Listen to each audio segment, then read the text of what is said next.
건축가가 궁금해. 아트 팔레트 스튜디오. 천재의 작품 파울 루돌프. 아빠, 오늘은 어떤 건축가예요? 이름이 좀 루돌프? 산타 썰매 끄는 사슴 같아요. 맞아. 이름이 좀 낯설지? 오늘은 파울 루돌프라는 건축가를 소개할 거야. 루돌프. 진짜 사슴처럼 크리스마스랑 관련 있어요? 직접적으로는 아니지만 흥미로운 점이 있어. 루돌프는 미국 크리스마스 분위기와는 정반대인 플로리다의 뜨거운 햇빛 아래서 어린 시절을 보냈거든. 미국 플로리다에서 자랐어요. 응, 그런데 원래는 켄터키에서 태어났어. 1918년 제1차 세계대전이 끝나갈 무렵이었지. 아버지는 감리교, 목사였고 집안은 늘 이사 다녔어. 목사 아들이 건축가가 된 거예요? 특이하다. 맞아, 루돌프는 교회에서 자주 음악과 예배 공간을 접했어. 아버지는 그에게 늘 공간은 사람의 마음을 바꿀 수 있다라고 말했대. 그게 나중에 건축 철학에 영향을 준 거지. 그럼 어릴 때부터 집 짓기를 좋아했나요? 루돌프는 어릴 때 벽돌로 작은 집 짓기를 무척 좋아했대. 그런데 특이한 건 완성된 집을 부수고 다시 다른 모양으로 만드는 걸 더 좋아했어. 오, 약간 레고 놀이처럼요? 그렇지. 그는 항상 형태를 바꾸고 공간을 실험하는데 재미를 느꼈던 거야. 근데 이름이 파울이면 독일 사람이에요? 오, 좋은 질문이다. 루돌프의 가문은 독일계 이민자였어.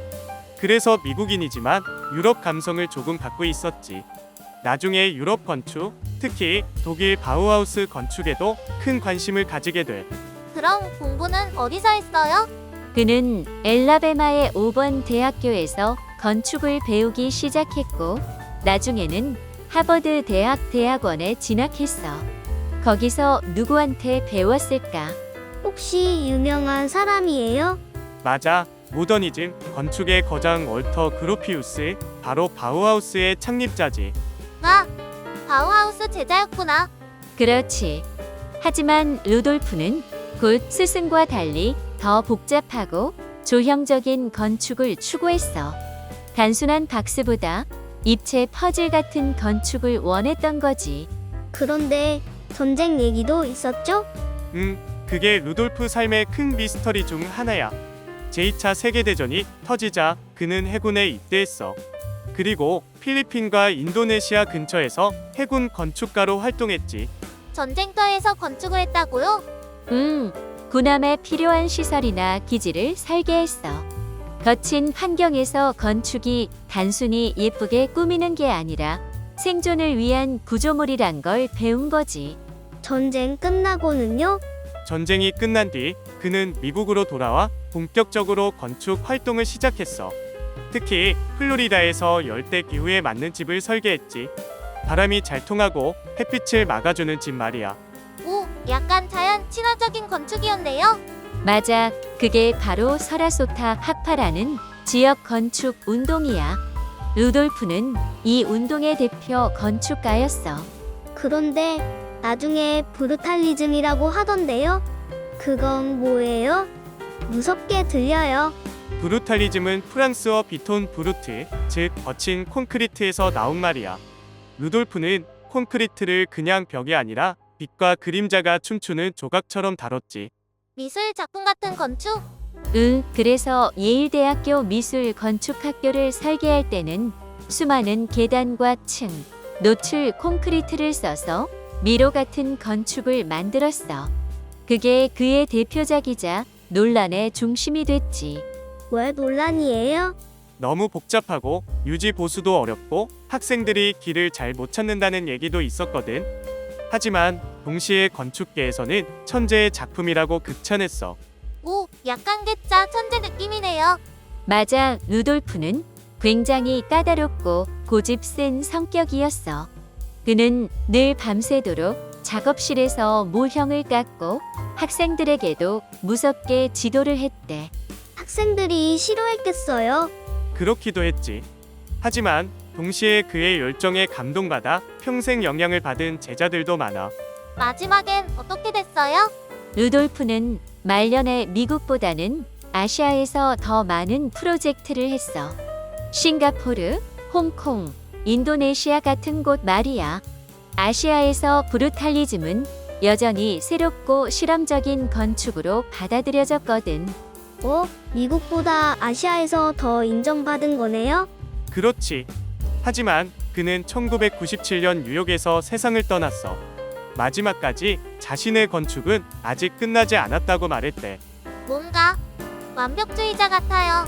맞아, 루돌프는 평생 동안 단순한 건축가가 아니라 공간을 음악처럼 연주하는 작곡가였다고 할 수 있어. 아빠, 그럼 루돌프의 건축은 사슴 루돌프처럼 반짝반짝해요? 반짝이진 않지만 햇빛을 받아 그림자를 만들 때 정말 조각 같은 건축의 리듬을 느낄 수 있지. 오, 진짜 보고 싶어요. 파울 루돌프 첫 번째 건축물. 예일 미술 건축학교. 아빠, 아까 말했던 루돌프 아저씨의 대표작이 바로 이거예요? 예일 뭐라고요? 예일 미술 건축학교. 미국 코네티컷주에 있는 예일 대학교의 캠퍼스 건물이야. 1963년에 완성됐지. 미술이랑 건축을 같이 배우는 곳이에요? 맞아, 그래서 건물 자체가 학생들에게 교과서 같은 공간이 되어야 했어. 루돌프는 이 건물을 단순히 강의실이 아니라 건축을 몸으로 체험하는 곳으로 만들고 싶었어. 근데 생긴 건 어때요? 딱 보면 놀랄 거야. 보통 대학교 건물은 네모난 박스 모양이 많잖아. 그런데 루돌프의 건물은 마치 거대한 콘크리트 조각 같아. 조각이요? 건물이 아니라? 콘크리트를 깎고 쌓아서 수십 개의 돌출된 기둥, 깊은 그림자, 미로 같은 계단을 만들었어. 멀리서 보면 요새 같고 가까이 가면 미술 작품 같아. 그럼 안에 들어가면요? 거기서부터 진짜 모험이 시작돼. 안에는 37개 층이 서로 얽혀 있어. 37층짜리 건물이에요? 아니, 높은 빌딩처럼 37층은 아니야. 대신 바닥이 조금씩 올라가고 내려가는 단차가 있어서 작은 층이 37개나 이어진 거지. 그러면 계속 계단을 오르락내리락 해야겠네요? 맞아. 루돌프는 학생들이 건물을 돌아다니면서 예상치 못한 시선과 풍경을 보길 원했어. 예를 들어 복도 끝에서 갑자기 다른 작업실이 보인다든지 계단 위에서 강의실 풍경이 열리기도 하지. 약간 게임 속 던전 같아요. 맞아. 학생들은 처음에 길을 잘 못 찾았대. 그래서 이 건물의 별명이 콘크리트 미로였어. 와, 그럼 불편해서 싫어하지 않았어요? 실제로 학생들과 교수들 사이에서 불만이 많았지. 어떤 불만이요? 첫째, 너무 복잡하다. 둘째, 노출 콘크리트가 너무 차갑다. 셋째, 관리하기 힘들다. 특히 콘크리트 벽은 얼룩지고 환기도 잘 안 돼서 여름엔 덥고 겨울엔 춥다고 했어. 단점이 많네요? 그렇지. 하지만 동시에 건축가들 사이에서는 엄청난 충격을 줬어. 건축이 이렇게 공간을 모험처럼 만들 수도 있다는 걸 보여줬거든. 그럼 이 건물에서 뭐가 제일 유명해요? 가장 인상적인 건 계단과 빛이야. 루돌프는 콘크리트 벽을 거칠게 처리해서 햇빛이 비칠 때마다 깊은 그림자가 생기게 했어. 그 그림자가 마치 건축이 숨쉬는 것처럼 보이지. 콘크리트도 살아있는 것 같겠네요? 맞아, 루돌프는 콘크리트를 단순한 재료가 아니라 빛을 조각하는 도구라고 생각했어. 근데 그렇게 멋진 건물인데 왜 사람들이 싫어했을까요? 아이러니하지? 천재적인 건축은 늘 논란을 불러일으키거든. 어떤 사람들은 위대한 실험이라고 했고 어떤 사람들은 학생들을 불편하게 만드는 괴물 건축이라고 했지. 그럼 지금도 있어요? 그런데 한 번 큰 사건이 있었어. 1969년에 큰 화재가 나서 건물 일부가 불타버린 거야. 미술 건축학교가 불탔어요? 맞아. 원래 복잡하고 유지가 어려운 건물이었는데 불까지 나니까 사람들은 이 건물은 저주받았다라고도 했어. 와, 그럼 루돌프는 화내지 않았어요? 엄청 속상해했지. 자신이 심혈을 기울여 만든 건축이 불타버렸으니까. 하지만 이후에도 이 건물은 보수되고 지금은 세계 건축 핫도들이 꼭 방문하는 성지가 됐어. 오, 결국 인정받았네요. 맞아, 지금은 루돌프의 건축 철학을 대표하는 작품으로 꼽혀. 건축은 단순한 상자가 아니라 사람들이 움직이며 느끼는 경험의 연속이다라는 걸 보여줬으니까. 아빠, 그러면 루돌프의 학생들은 이 건물에서 뭐라고 했어요? 어떤 학생은 이렇게 말했어. 루돌프의 건물은 불편했다. 하지만 그 불편함 덕분에 건축이 사람을 어떻게 움직이는지 평생 잊지 못하게 됐다.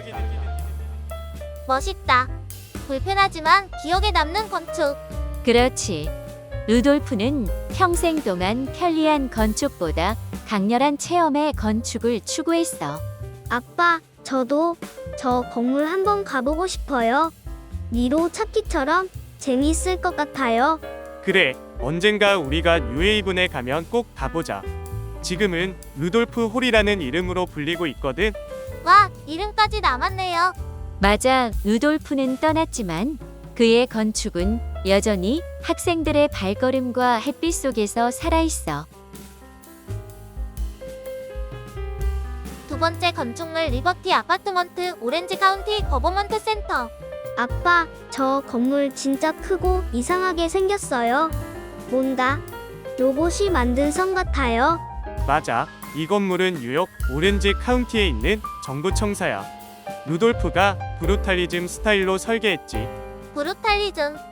그게 뭐예요? 쉽게 말하면 거칠고 노출된 콘크리트, 기하학적인 형태가 특징인 건축 양식이야. 루돌프는 이 스타일을 이용해서 강렬하면서도 사람들의 동선을 고려한 공간을 만들었어. 콘크리트가 많으면 차갑고 딱딱할 것 같은데 사람들이 편하게 다닐 수 있어요? 바로 그 점이 루돌프의 묘미야. 겉으로는 거칠지만 내부는 복잡하게 얽힌 계단, 연결된 복도, 높은 천장 덕분에 사람들의 시선이 자유롭게 움직이도록 설계했어. 그럼 안에 들어가면 어떻게 돼요? 일단 들어서면 거대한 공간감이 먼저 느껴져. 층마다 계단과 복도가 비스듬히 연결되어 있어서 마치 공중에서 미로를 걷는 느낌이지. 와, 미로라니. 그럼 길 잃으면 어쩌죠? 길을 잃는 것도 경험이야. 루돌프는 건물을 단순히 사무 공간으로만 설계한 게 아니야. 공무원과 시민들이 건물 안에서 서로 마주치고 자연스럽게 흐르는 동선을 고민했거든. 계단과 복도가 얽혀 있다면 빛은 어떻게 들어오나요? 중요한 포인트야. 높은 천장과 큰 창문, 그리고 건물 중앙에 배치된 커다란 유리 구조물 덕분에 자연광이 깊숙이 들어와. 콘크리트의 차가움과 빛의 따뜻함이 공존하지. 그럼 날씨가 흐리거나 비가 오면 어떨까요? 루돌프는 빛만 생각한 게 아니야. 건물 외벽과 지붕의 기울기, 그리고 복도와 계단의 각도를 통해서 빗소리가 공간 안에서 자연스럽게 울리도록 설계했어. 건물 안에 있으면 마치 빗속 미로 속을 걷는 느낌이 들어. 아, 그러면 밖에서도 안을 볼 수 있어요? 맞아, 부분적으로 노출된 콘크리트와 유리의 조합 덕분에 밖에서도 건물 내부의 구조가 일부 보이도록 설계했지. 건물 안과 밖의 경계가 모호하게 느껴지도록 한 거야. 아빠, 저도 저 건물 안에서 미로 찾기 해보고 싶어요. 그래, 언젠가 우리가 뉴욕에 가면 꼭 가보자. 루돌프는 건축을 단순한 사무 공간이 아니라 사람과 공간이 서로 만나는 살아있는 장소로 만들고 싶었거든. 근데 아빠, 루돌프는 왜 이렇게 특이하게 지었어요? 그건 그의 철학 때문이야. 루돌프는 기능만 강조하는 건물은 지루하다고 생각했어. 공간을 경험하는 사람들의 감각과 움직임까지 고려한 설계가 그의 트레이드 마크야. 예를 들어 계단과 복도가 얽혀 있으면 불편하지 않나요? 오히려 그게 재미야. 높낮이와 경사, 연결된 복도가 사람들에게 자연스럽게 움직이도록 유도하고 서로 마주치거나 멈춰서 주변을 관찰하게 만드는 장치거든. 와, 그러면 학생들이나 시민들이 그냥 다니기만 해도 건축을 배우는 거네요. 맞아, 루돌프는 건축을 체험적인 교육으로 만들고 싶었던 거야. 사람마다 보는 시선이 다르고 걸을 때마다 다른 풍경과 시각적 경험을 느끼도록 설계했거든. 그럼 안에 미술 작품이나 장식은 없나요? 루돌프는 외부 장식보다는 구조와 재료, 공간 경험 자체를 예술처럼 생각했어. 콘크리트의 질감, 자연광, 음영으로 공간을 조형한 거지. 아, 그러니까 건물 자체가 작품인 거군요. 맞아. 그래서 많은 건축가는 이 청사를 보고 루돌프의 건축은 기능과 예술의 경계를 허문다고 평가하지. 아빠, 루돌프가 떠난 지금도 이 건물은 사람들과 햇빛 속에서 살아있다고요? 그렇지. 시민들이 일하고 학생들이 오가고 빛과 그림자가 공간을 흐르면서 루돌프의 건축 철학이 그대로 살아있어. 정말 살아있는 건축이네요. 그래서 이 청사는 단순히 정부 건물이 아니라 사람과 빛, 공간이 함께 호흡하는 장소가 된 거야. 아빠, 그럼 루돌프가 다음 건물도 이렇게 독창적으로 설계했어요? 물론이지. 우리가 다음에 볼 세 번째 건축물 예일 아트 앤 아키텍처 빌딩도 그의 대표작 중 하나야. 건물 안에서 사람의 경험과 공간의 흐름을 극대화한 작품이지. 와, 벌써 다음 건물이 기대돼요.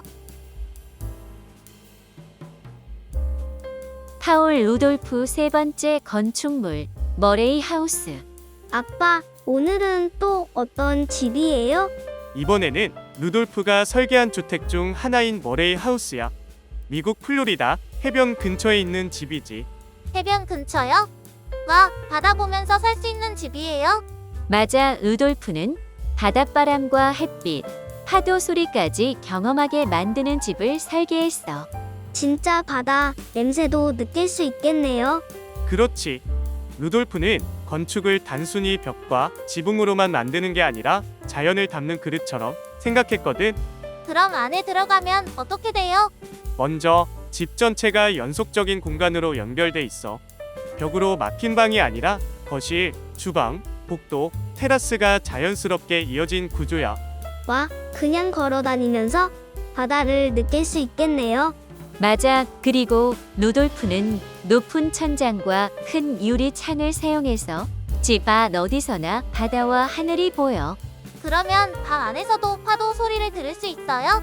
응, 바람이 집 안으로 흐르고 파도 소리가 창을 타고 들어오도록 설계했지. 아빠, 근데 해변이라면 바람이 많이 불 텐데 집이 흔들리거나 위험하지는 않아요? 루돌프는 구조를 견고하게 설계하면서도 공간감을 살리는 방식을 썼어. 콘크리트를 주재료로 사용하고 벽과 기둥의 위치를 조절해서 바람과 햇빛, 시선이 최적화되도록 했지. 그러면 집 안에서도 햇빛이 잘 들어오겠네요. 맞아. 특히 거실과 테라스는 햇빛과 바람을 최대한 끌어들이는 방향으로 배치됐어. 아빠, 루돌프는 왜 이렇게 자연을 강조했어요? 그는 항상 말했어. 집은 자연과 대화해야 한다. 사람이 사는 공간이지만 바람과 햇빛, 소리와 시선을 무시하면 안 된다. 와, 집이 그냥 집이 아니라 자연과 소통하는 친구 같네요. 맞아. 그래서 머레이 하우스는 단순히 생활 공간이 아니라 자연 속에서 삶을 체험하는 공간이 되었지. 아빠, 집 구조는 어떻게 돼요? 방이 많아요? 방은 몇 개 있지만 대부분이 열린 구조 안에서 서로 연결돼 있어. 루돌프는 높낮이와 벽의 위치, 투명한 파티션으로 적절히 구분했어. 그래서 각 방은 독립적이지만 전체적인 흐름 속에서 자연과 연결돼 있지. 와, 창문도 큰데 사생활 보호는 어떻게 하나요? 창문이 크지만 각도와 위치를 고려해서 밖에서 들여다 보이지 않게 설계했어. 똑똑하다. 바다도 보고 안전도 지키고. 아빠, 테라스는 어디 있어요? 집 중심에서 바로 바다로 이어지는 넓은 테라스가 있어. 거기서 앉아 있으면 바람과 파도, 햇빛을 한꺼번에 느낄 수 있지. 우와, 진짜 바다 위에 떠 있는 느낌이겠어요. 그럼 루돌프는 여기서 가족과 어떤 시간을 보냈을까요? 아마도 햇살 속에서 커피도 마시고 바다를 바라보며 책도 읽고 친구들과 함께 시간을 즐겼을 거야. 저도 나중에 이런 집에서 하루 종일 놀고 싶어요. 아빠, 그러면 머레이 하우스는 지금도 있을까요? 일부는 보존되어 있지만 시간이 지나면서 변형되기도 했어. 하지만 루돌프의 설계 의도와 공간 경험은 여전히 많은 사람에게 영감을 주지. 와, 루돌프는 진짜 자연을 집 안으로 가져온 마법사 같아요. 맞아. 그의 건축은 단순히 보는 것이 아니라 걸어다니고 느끼고 체험하면서 자연과 대화하는 경험이야. 아빠, 저도 나중에 루돌프처럼 자연을 담은 집 설계하고 싶어요. 좋아. 루돌프처럼 공간과 자연, 사람의 경험을 동시에 고민하는 건축가가 될 수 있을 거야. 와, 오늘도 진짜 재밌었어요. 미로 찾기 같은 학교도 보고, 바다와 대화하는 집도 보고. 루돌프의 건축은 언제나 단순한 건물이 아니라 삶과 자연을 연결하는 경험이니까 말이지.